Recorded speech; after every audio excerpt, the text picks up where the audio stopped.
Hello and welcome back. This tutorial will be a brief run-through of the lock mechanism and withdrawal of locks and the haircuts associated. Also, we will discuss voting. First, we'll move across to the lock tab. We need to have Elexium in our wallet to be able to lock. If you need to, please swap beforehand. I'll leave a card at the top of the screen with a link to the swap tutorial. On this page, you will see my available X, the amount to lock, and then a sliding bar with how long we want to lock for. If I was to lock 100x for 3 months, that would allow me 70.56 VEX of voting power.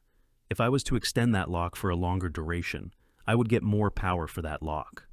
Clicking Let's Go, and then sign to lock that into your account. Again, the other video will have more information around what we can do with that lock. I have created my lock. I will briefly run through how to withdraw and what this means.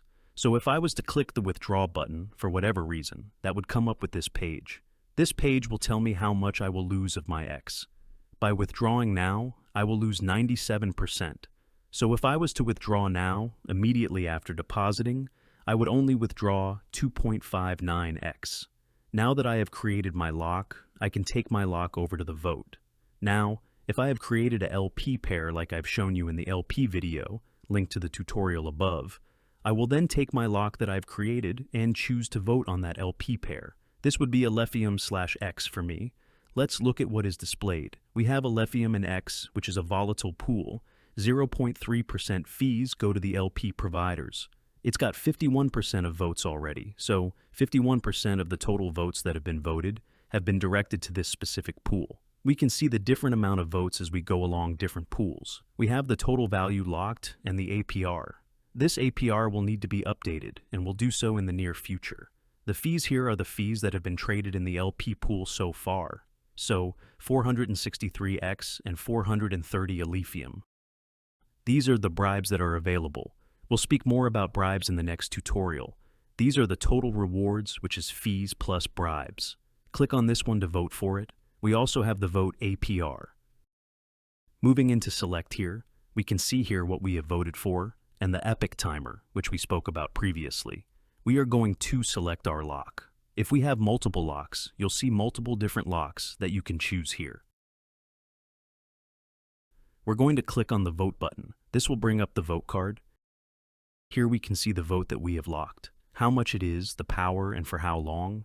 We have the pool, the votes that I have voted towards, the total rewards that are there, and the voting APR.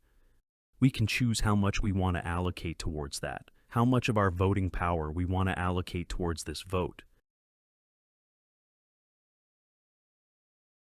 We can do 50%, etc. I'm going with 100%.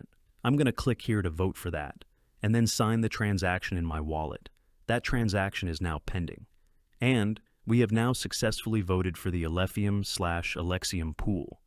What will happen now is that as the epoch progresses and we move into it, we'll start to see the voting rewards and bribes appear on our dashboard, and we'll be able to claim fees and claim bribes as those epochs tick over. We also have the lock here and all of these beautiful buttons that we have talked more about previously, and the voting rewards card here.